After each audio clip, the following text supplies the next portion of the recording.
बहुत पुराने दिनों की बात है। एक घने जंगल में दो पेड़ आसपास खड़े थे। एक था आम का पेड़ और एक था जामुन का पेड़। आम का पेड़ स्वभाव से हंसमुख और विनम्र था। वो चिड़ियों को अपनी शाखाओं पर बैठने देता, घोंसला बनाने देता, साथ ही रसीले आम खाने को देता। वो चलते मुसाफिरों को शीतल छाया देता। परंतु जामुन का पेड़ बिल्कुल भी उदार नहीं था। वो हमेशा अपनी शाखाओं का ध्यान रखता था। वो बहुत अधिक अभिमानी था कि वो ज्यादा ऊंचा है।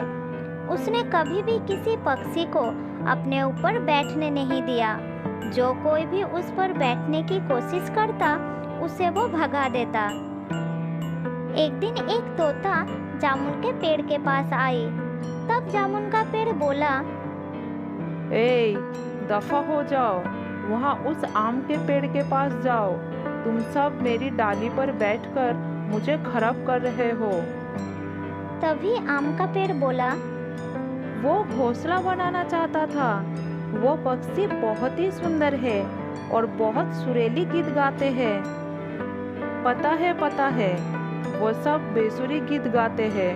और सुनो, मैं किसी को अपने पत्तों के पास आने नहीं देता। ये पक्षी मेरी सुंदर डालियों को बिगाड़ देंगे। तुम उन्हें अपने ऊपर बैठने दो। वैसे भी मैं छोटे पेड़ के मुंह नहीं लगता। ऐसे ही दिन बीतते गए। आम के पेड़ के बीच और जामुन के पेड़ के बीच कुछ नहीं बना रहा। आम का पेड़ सभी पक्षी को लेकर खुशी खुशी रहता और जामुन का पेड़ किसी से बात भी नहीं करता। एक दिन मधुमक्खी का एक झुंड उस पेड़ के पास आया। रानी मधुमक्खी ने उस जामुन के पेड़ को देखा और उसी पेड़ पर छत्ता बनाने का सोचा। फिर वो बोली, अरे वाह, ये पेड़ तो बहुत मजबूत और सुंदर है।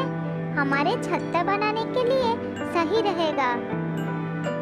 अच्छा, तुम्हारे बाप का राज है कि यहाँ छत्ता बनाओगे? मुझे मेरी डालियों पर गंदगी नहीं चाहिए। तुम जाओ यहाँ से। ये सुनकर रानी मधुमक्खी नाराज हो गई और तभी आम का पेड़ बोला, देखो मेरे दोस्त, वो मधुमक्खियाँ है। वो भी हमारी प्रकृति का अहम हिस्सा है। उन्हें हमेशा वृक्ष की जरूरत होती है। यदि हम एक दूसरे की मदद नहीं करेंगे तो प्रकृति का संतुलन कैसे रहेगा? तुम मुझे भाषण मत दो। अगर तुम्हें प्रकृति का इतना परवाह है तो तुम उन्हें छत्ता बनाने दे दो और मुझे ज्ञान देना बंद करो, समझे? ये सब सुनकर आम के पेड़ को बहुत दुख हुआ, पर उसने कुछ न कहा। उसने मधुमक्खियों को अपने पास बुलाया और उसकी डाली पर छत्ता बनाने को कहा। तब रानी मधुमक्खी बोली, तुम कितने दयावान हो आम। हमें तुम्हारी डाली पर छत्ता बनाना पसंद आएगा। फिर मधुमक्खियों ने अपना छत्ता आम के पेड़ पर बनाया और वहाँ रहने लगे। आम के पेड़ को कोई फर्क ना पड़ा उनकी छत्ता बनाने से। दूसरी ओर जामुन का पेड़ ने उसके पास कोई भी आता, वो उसे भगा देता। बेचारे पक्षी उसके पास जाने से भी डरने लगे। कुछ दिनों बाद एक लकड़हारा जंगल में आया। उसे घर बनाने के लिए लकड़ी की जरूरत थी। उसने आम के पेड़ को देखा और उसे काटने को सोचा, लेकिन अचानक उसकी नज़र पेड़ के ऊपर मधुमक्खियों के छत्ते पर पड़ी। बाप रे, इस पेड़ पर तो मधुमक्खियों का छत्ता है। अगर मैंने इस पेड़ को काटा तो मधुमक्खी मुझे डंक मारेगी। नहीं, मुझे कोई दूसरा पेड़ खोजना पड़ेगा। फिर उसकी नज़र पास में खड़े जामुन के पेड़ पर पड़ी। उसे वो पेड़ बहुत पसंद आया। अरे, ये पेड़ तो आम के पेड़ से भी ऊंचा और मजबूत है। इसी का लकड़ी से मेरा घर बहुत मजबूत बनेगा। चलो, इस पेड़ को ही काटता हूँ। ये कहकर लकड़हारा जामुन के पेड़ को काटने लगा और जामुन का पेड़ रोने लगा। अरे भाई, मुझे क्यों काट रहे हो? मैंने तुम्हारा क्या बिगाड़ा है?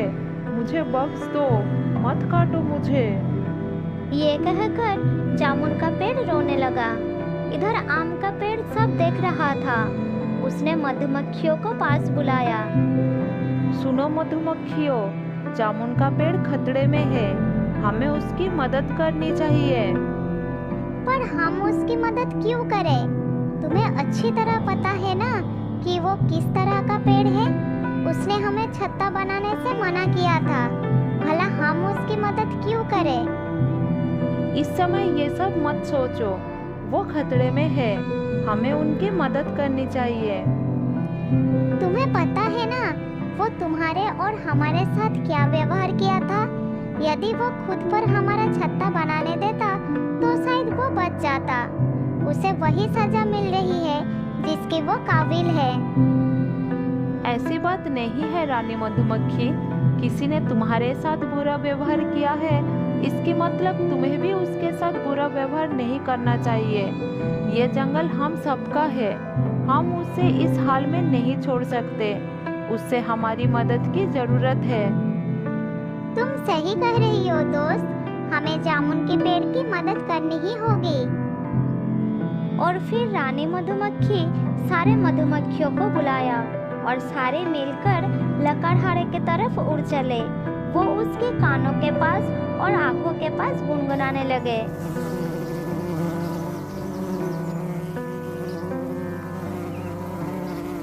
अरे बाप रे, मुझे कुछ दिखाई नहीं दे रहा है। मुझे यहाँ से चले जाना होगा। ये मधुमक्खियाँ मुझे डंक मार रही है।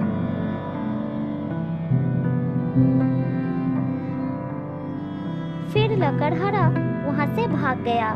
उसके जाने के बाद जामुन का पेड़ बहुत शर्मिंदा हुआ। मैं बहुत शर्मिंदा हूँ दोस्त, मेरा बुरा व्यवहार के बाद भी तुमने मेरी मदद की, मुझे माफ कर दो। हमें नहीं, इस मधुमक्खियों का शुक्रिया कहो, उन्होंने ही लकड़हारे को भगाकर तुम्हारी मदद की। मुझे माफ कर दो मधुमक्खियों, मैंने तुम्हारे साथ बुरा व्यवहार किया, मैंने अपनी गलती जान ली है। आज से मैं कभी भी घमंड नहीं करूँगा, मुझे माफ कर दो। जामुन का पेड़ सबक सीख लिया था। उसके बाद वो सभी पक्षियों की मदद करता। फिर वो खुशी खुशी रहने लगे।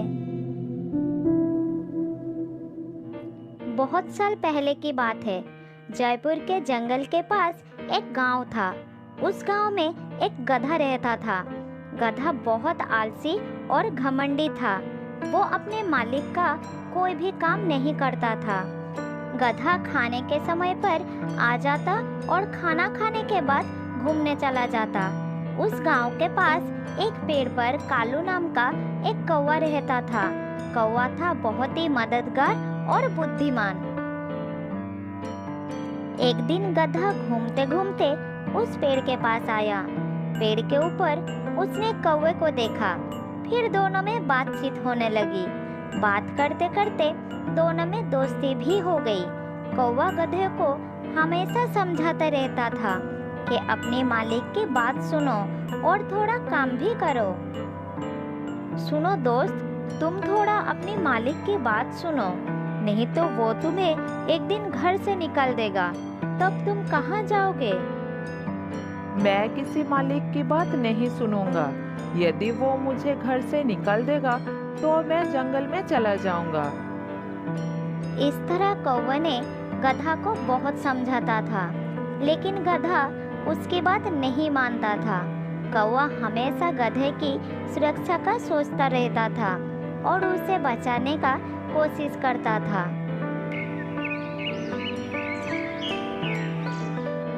इसी तरह चलता रहा। एक दिन गधा कौवे के पास गया। तब कौवे ने उसे कहा, देखो दोस्त, तुम्हारे ऊपर कोई भी मुसीबत आते ही मैं तुम्हें आवाज देकर सावधान कर दूंगा। तब तुम वहां से हट जाना और मुसीबत टल जाएगी। अरे भाई, मैं खुद इतना ताकतवर और सक्षम हूँ कि मेरा कोई कुछ नहीं बिगाड़ सकता।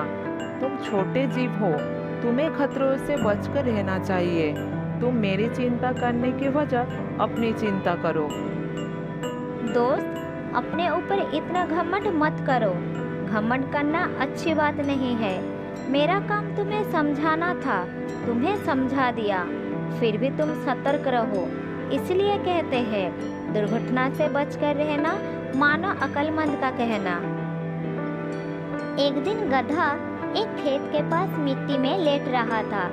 उसके शरीर पर बहुत मिट्टी लग गई थी। उसके बाद वो एक खेत में हरियाली देखकर अंदर चला गया। वहाँ एक मोटा तगड़ा गाय चढ़ रही थी। गाय ने गुस्से में गधे को देखा। गधे को भी गाय को देखकर गुस्सा आ गया। ये देखकर वहाँ कौवा भी आ गया।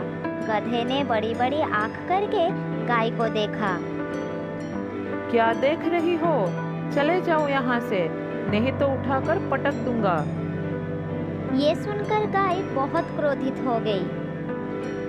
क्या तुम्हारा इतनी हिम्मत? तुम रुको, मैं तुम्हें मजा चखाती हूँ। ये कहकर गाय आक्रमण करने ही जा रही थी। ठीक उस समय कौवा बीच में आ गया। बहन, मेरी बात सुनो। इस गधे के शरीर में भयानक खुजली का बीमारी है। ये खुजली मिटाने के लिए मिट्टी में लेटता है। देख लो, इसके शरीर में बहुत सारी मिट्टी लगी हुई है। यदि इसको छुओगी तो वो खुजली आपको भी लग जाएगी। तब मिट्टी में लेटते रह जाओगे, लेकिन खुजली से छुटकारा नहीं पाओगे। आप बुद्धिमान हो, समझ रही हो ना मेरी बात? पास में दूसरा खेत है, इससे भी हरा भरा है। आप वहाँ जाइए और पेट भरकर खाना खाइए। कौवे की बात गाय को समझ आ गई और वो चुपचाप दूसरी खेत में चली गई। इस तरह गधा मार खाने से बच गया। फिर भी गधे का घमंड कम नहीं हुआ था। देख लिया कौवा भाई, गाय मुझसे डर गई। अच्छा हुआ वो मेरे सामने से चली गई, नहीं तो आज उसकी बहुत पिटाई होती। देखो दोस्त, मैंने उसे समझाया और वो मान गई। लड़ाई करना अच्छी बात नहीं है। कभी कभी लेने के देने पड़ जाते हैं। अरे छोड़ो ये सब बात, मैं किसी से नहीं डरता। मैं तो किसी को भी पटक सकता हूँ। कौवा सोचने लगा कि अब इसे समझाना व्यर्थ है। घमंड का पर्दा अभी तक नहीं हटा है। एक दिन गधा खेत में चढ़ रहा था। उसी समय एक शेर जंगल से निकलकर खेत के तरफ आ रहा था। वो अपनी शिकार के तलाश में था। गधे ने शेर को नहीं देखा, लेकिन कौवा ऊंची डाल पर था, इसीलिए उसने शेर को तुरंत देख लिया। वो समझ गया कि गधे के प्राण संकट में है। तब उसने जोर जोर से चिल्लाना शुरू कर दिया।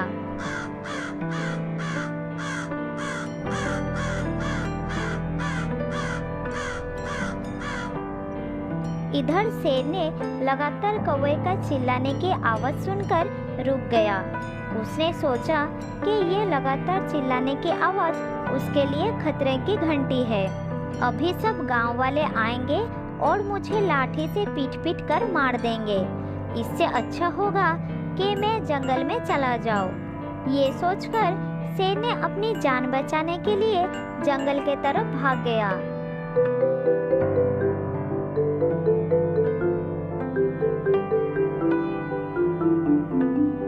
उसी समय गधे के नजर शेर पर पड़ गई।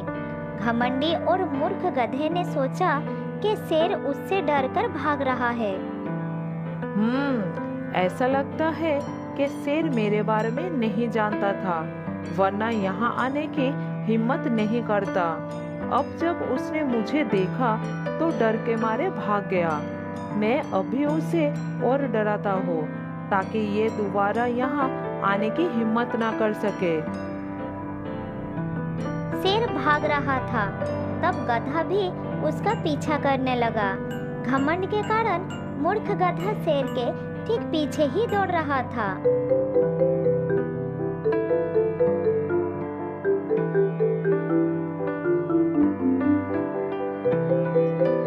दौड़ते दौड़ते दोनों जंगल में पहुंच गए। शेर ने मुड़कर देखा कि गधा पीछे आ रहा है तो उसके मुंह में पानी आ गया। उसे लगा कि मैं शिकार की तलाश में गया था, यहाँ खुद शिकार मेरे पास दौड़े चले आ रहा है। ये तो किस्मत की बात है। सोचते ही सोचते शेर गधे के ऊपर आक्रमण कर दिया।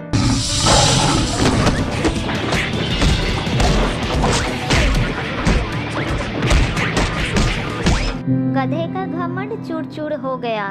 गधे का मूर्खता और घमंड के कारण शेर ने उसे मारकर खा लिया। तो दोस्तों, इस कहानी से हमें ये सीख मिलती है कि हमें खतरे से दूर रहना चाहिए, बुद्धिमान की राय माननी चाहिए और कभी भी घमंड नहीं करना चाहिए।